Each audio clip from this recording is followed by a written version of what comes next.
Shalom, saudara kasih dalam Kristus, berjumpa lagi dengan saya Pendeta Aliuddin bin Zainul Abidin dari Aceh. Hari ini saya menyapa Bapak Ibu saudara kekasih dalam Kristus dimanapun Anda berada saat hari ini. Saya hari ini ada di Sulawesi Utara, tepatnya di kota Bitung. Di belakang saya ada laut, lihat laut. Nah, ada laut dan ada, kalau kita lihat di belakang saya ada laut, ada kapal dan ada gunung. Di belakang saya ada gunung yang sangat luar biasa. Nah, rumah-rumah penduduk. Ya, inilah menunjukkan Sulawesi Utara benar-benar sangat diberkati oleh Tuhan, sangat dilindungi oleh Tuhan.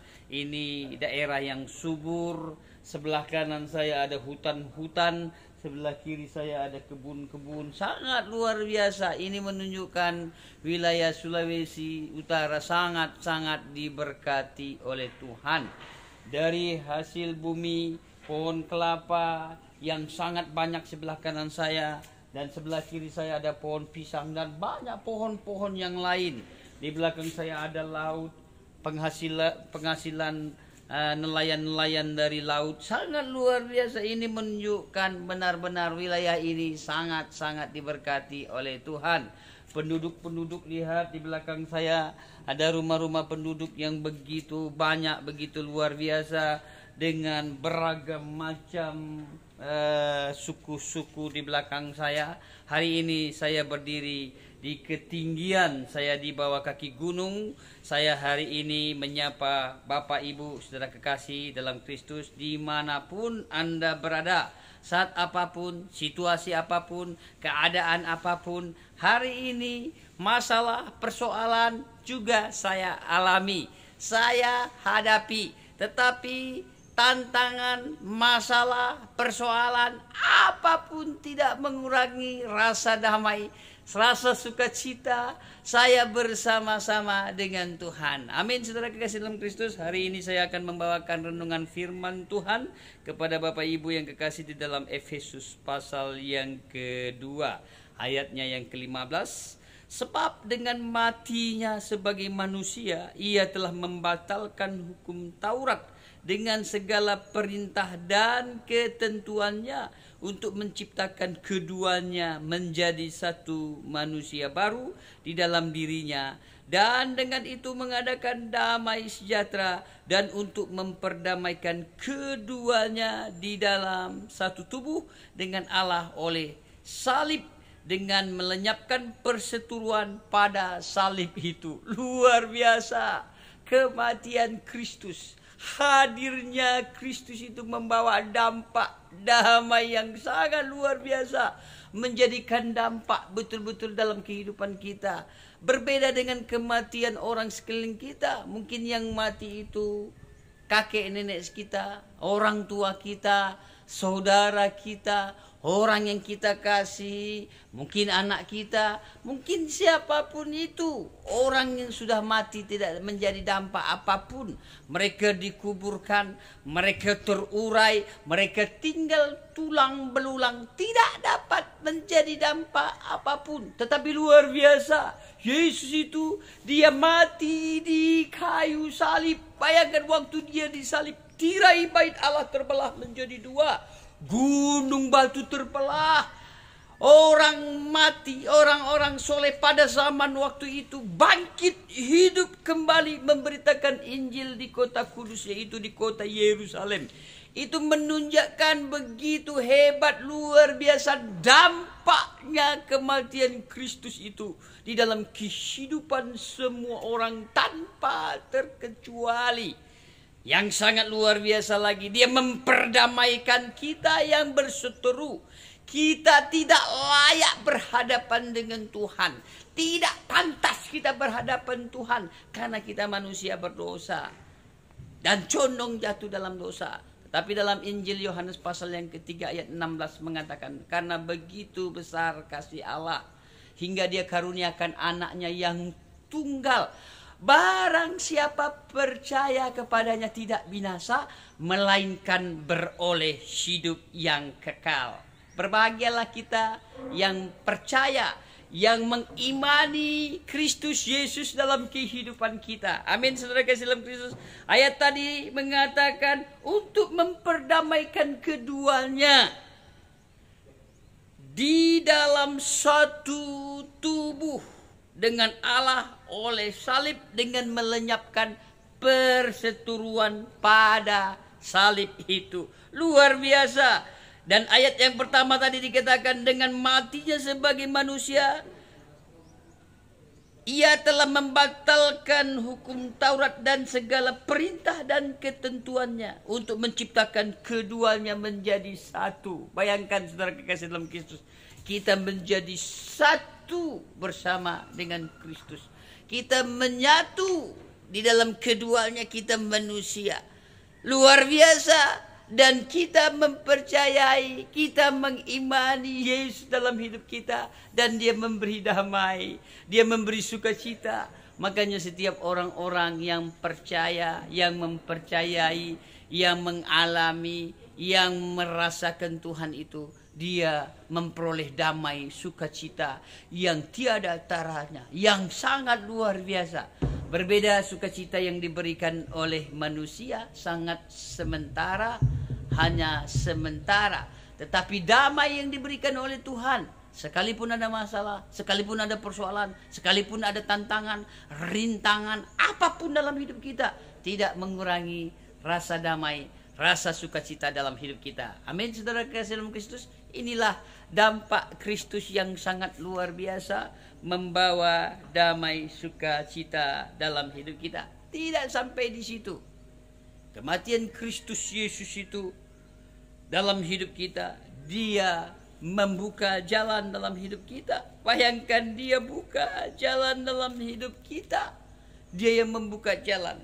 Kita baca di dalam Ibrani pasal yang ke-10 ayat 19. Jadi saudara-saudara, oleh darah Yesus kita sekarang penuh keberanian dapat masuk ke dalam tempat kudus, karena ia telah membuka jalan yang baru, yang hidup bagi kita melalui tabir, yaitu dirinya sendiri. Ayat ini menjelaskan ia telah membuka jalan yang baru dan hidup bagi kita melalui tabir, yaitu dirinya sendiri. Luar biasa. Oleh darah Kristus kita sekarang penuh keberanian dapat masuk ke dalam tempat kudus. Kita dapat masuk ke dalam tempat kudus.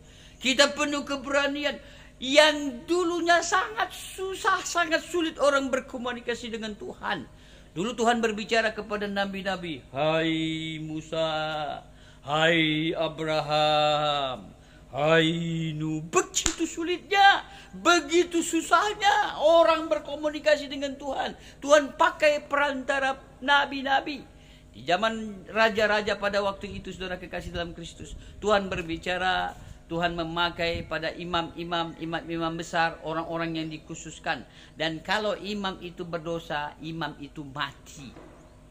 Hanya imam-imam yang kudus, yang suci, yang tulus, hidupnya kepada Tuhan. Kita dapat berkomunikasi lewat imam-imam, dan imam besar mengadakan perjamuan khusus buat Tuhan. Lalu imam itu berbicara kepada jemaah, imam itu berbicara kepada manusia, orang-orang sekelilingnya, yaitu jemaah-jemaah orang yang percaya dengan Bapa Yahweh itu. Ini menunjukkan begitu sulit, begitu susahnya orang berkomunikasi dengan Tuhan. Tetapi luar biasa, karena kematian Kristus di kayu salib, dia membuka jalan yang baru.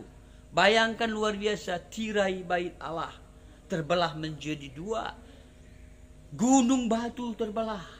Dan orang yang sudah mati, orang-orang kudus pada waktu itu, bangkit, hidup, dan memberitakan Injil di kota kudus itu. Ini menunjukkan sangat luar biasa dampak kematian Yesus itu membuka jalan.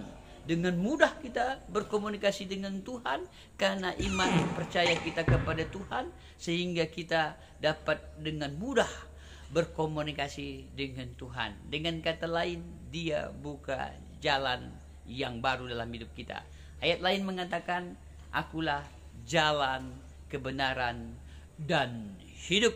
Tidak ada seorang pun dapat menuju kepada Bapa kalau tidak melalui Yesus Kristus Tuhan itu. Dalam Al-Quran dikatakan Isa haza siratum mustaqim. Dengan kata lain, dia adalah jalan yang lurus. Dia memberi petunjuk jalan yang lurus itu hanya dia. Dan dalam Injil mengatakan, akulah jalan, kebenaran, dan hidup. Tidak ada seorang pun dapat menuju kepada Bapa kalau tidak melalui Yesus itu. Manusia mana, nabi mana, rasul mana yang berani mengatakan akulah jalan, kebenaran, dan hidup. Hanya Yesus itulah jalan kebenaran dalam hidup kita. Amin. Tidak sampai di situ, saudara kekasih dalam Kristus. Dalam pasal lain, dalam Ibrani pasal yang ke-7, saya akan bacakan kepada Bapak Ibu yang kekasih, ayat yang kedua, 22. Demikian pula Yesus adalah jaminan dari suatu perjanjian yang lebih kuat. Ayat ini mengatakan Yesus itu jaminan. Dalam Mazmur pasal yang ke-12 ayat yang ke-7, janji Tuhan ya dan amin. Dia berjanji, dia tidak pernah ingkar dengan janjinya. Dalam Efesus pasal pertama ayat yang ke-14, Roh Kudus itu jaminan. Dia yang menjamin segala kehidupan kita, orang-orang percaya. Jikalau kita dijamin oleh orang-orang tertentu, mungkin yang menjamin kita menteri atau bupati atau gubernur, apalagi presiden yang menjamin hidup kita, tentunya kita akan senang, kita akan bersuka cita.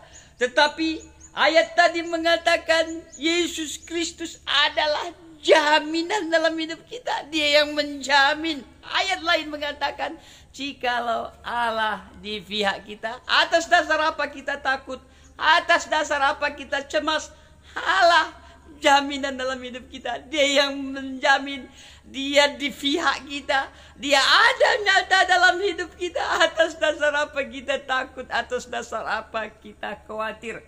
Bagi saya sekarang, apapun yang terjadi, persoalan apapun yang terjadi, sekali Yesus, tetap Yesus sampai selama-lamanya. Berbahagialah Bapak Ibu saudara kekasih dalam hidup, dalam Kristus dimanapun Anda berada. Saat apapun Anda, masalah apapun, persoalan apapun, terpuruk apapun, mungkin masalahmu, sakit penyakitmu, mungkin masalahmu ekonomimu, mungkin masalahmu pekerjaanmu, engkau di PHK, atau engkau dirumahkan, atau ada orang-orang yang tertentu yang tidak menyukai di dalam kehidupan kita, atau tidak cocok dengan pikiran kita, tidak cocok dengan hati perasaan kita. Percayalah dengan Tuhan, andalkanlah Tuhan. Dia berjanji, dia tidak pernah ingkar dengan janjinya. Apa yang dikatakan ya dan amin. Makanya saya sangat percaya kepada Kristus Yesus Tuhan yang telah menebus dosa saya.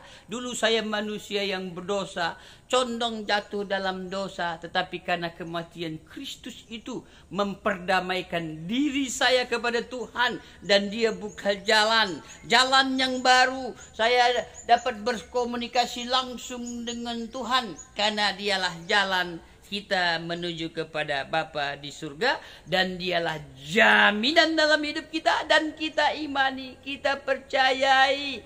Dia mati, darahnya tercurah untuk menebus dosa kita, dan dia bangkit hidup kembali duduk di tahta Allah Bapa, menyediakan tempat bagi kita orang yang percaya, dan mencurahkan rohnya yang kudus. Roh Kudus ada, Roh Kudus nyata dalam hidup kita yang kita percayai, dan kita dapat kecap, kita dapat rasakan Tuhan ada nyata dalam hidup kita. Sekali lagi, berbahagialah setiap kita yang beriman, yang mempercayai Kristus Yesus Tuhan dalam hidup kita. Amin. Saudara kekasih dalam Kristus, mari kita berdoa.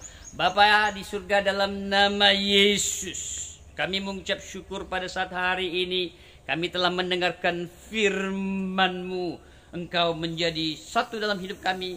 Kami dapat menyatu dengan Engkau karena kematian Yesus itu. Dan Engkau membuka jalan. Kami dapat bersekutu langsung. Dan Engkau menjamin dalam hidup kami. Kami beriman, kami mempercayai apapun masalah kami, apapun persoalan kami, Engkau jawaban dalam hidup kami.